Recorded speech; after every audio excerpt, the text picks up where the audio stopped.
जय गुरु जी। संगत जी, सत्संग सुनते हैं गुरु जी महाराज का। एक अंकल थे, गुरु जी पे बहुत श्रद्धा रखते थे, आज भी हैं सरदार जी अंकल, और गुरु जी पे बहुत श्रद्धा रखते थे। इनके फादर को रेक्टम कोलोन कैंसर हो गया। अब जो फादर थे वो भी गुरु जी पे श्रद्धा रखते थे और आते थे, बहुत मानते थे गुरु जी को। अब इसमें क्या होता है कि जैसे स्टेज आगे बढ़ती है, तकलीफ बढ़ती है, तो इंसान जो खाता है वो सब उसके मुंह के थ्रू वापस निकलता है। अब ये अंकल को पता था, मतलब फादर को, तो उन्होंने कहा कि गुरुजी, मेरे को ये डॉक्टर ने बताया है, मगर मैं ये सब भोगना नहीं चाहता, आपकी शरण में आया हूं। गुरुजी महाराज ने कहा, मैं तुझे ये चीज भोगने नहीं दूंगा, मैं तुझे यहां भी नहीं भोगने दूंगा ऐसे कष्ट, और ऊपर भी नहीं भोगने दूंगा। ध्यान रहे क्या कह रहे हैं गुरुजी। देन गुरुजी ने कहा कि ये वाला कष्ट मैं यहां भोगने नहीं दूंगा, ऊपर भी तुझे भोगने नहीं दूंगा। फिर वक्त आ रहा था, वक्त आगे बढ़ रहा था।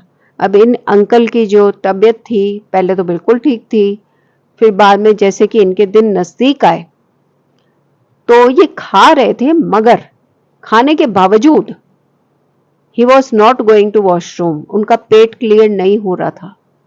तो ये जो इनके बेटे थे अंकल, वो गुरुजी के पास आए और उन्होंने बोला कि गुरुजी महाराज, ये जो खा रहे हैं वो कहाँ जा रहा है। गुरुजी ने कोई भी जवाब नहीं दिया, सिर्फ मुस्कुराए।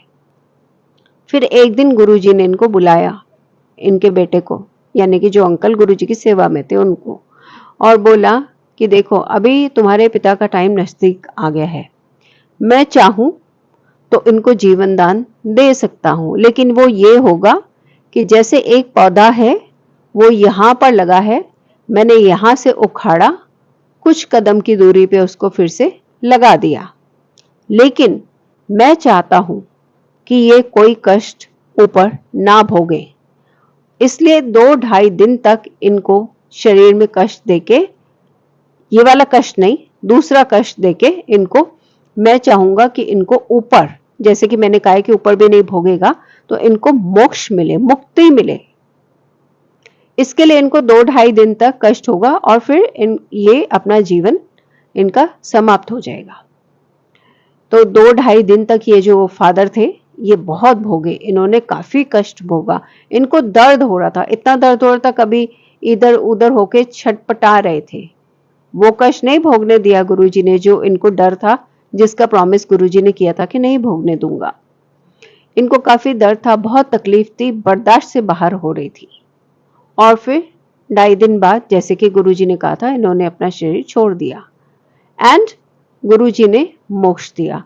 गुरुजी बताते हैं कि जो मेरे अपने हैं, जो मेरे प्यारे हैं, उनको तो अंकल बोलते हैं, मतलब जो बेटे हैं, कि गुरुजी अपनों को तो कष्ट भोगा के ही ऊपर भेजते हैं। रीजन, ताकि उनको जन्म मरण से मुक्ति मिले, उनका सारा हिसाब यहां पर बैलेंस हो। फॉर एग्जाम्पल, कोई आए थे गुरुजी के पास और उन्होंने पूछा कि हम शादी कर लें, बॉय एंड द गर्ल।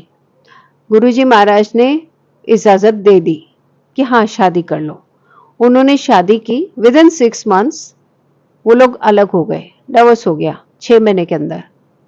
तो उनके घर वाले आए और उन्होंने बोला, गुरुजी महाराज आपसे पूछा था, फिर कैसे ऐसा हुआ। तो गुरुजी ने बताया, फरमाया, गुरुजी ने कहा कि ऐसा है कि जो कष्ट होते हैं जिसके, मैं चाहता हूं कि वो आपस में जो भी उनका संबंध है उसमें वो भोग लें, ताकि आगे के जन्मों में उनको भोगना ना पड़े। खास करके जो मेरे दर पे आए हैं उनको तो मैं चाहूंगा कि मोक्ष की प्राप्ति हो। डज नॉट मीन कि सबको मोक्ष मिलता है, मगर गुरुजी की कोशिश रहती है कि मैक्सिमम कर्म हम इस जन्म में भोग लें, किसी भी कष्ट के रूप में भोग लें। तो बोला गुरुजी ने कि जैसा तुम्हारा हिसाब था आपस में, चाहे वो शादी में लेन देन हुई हो, कुछ खाने पीने की आइटम्स की, और चाहे यहाँ तक कि गुरुजी ने बोला कि जो ये कीड़े मकोड़े खाते हैं और जो शादी में बच जाता है भोजन, उसको कीड़े मकोड़े खाते हैं, ये जो जीव जंतु खाते हैं वो भी तुम्हारे पिछले जन्म के किसी न किसी रूप में रिश्तेदार या कर्जदार हैं, जो वही पर्टिकुलर आके उस वेन्यू पे खा रहे हैं।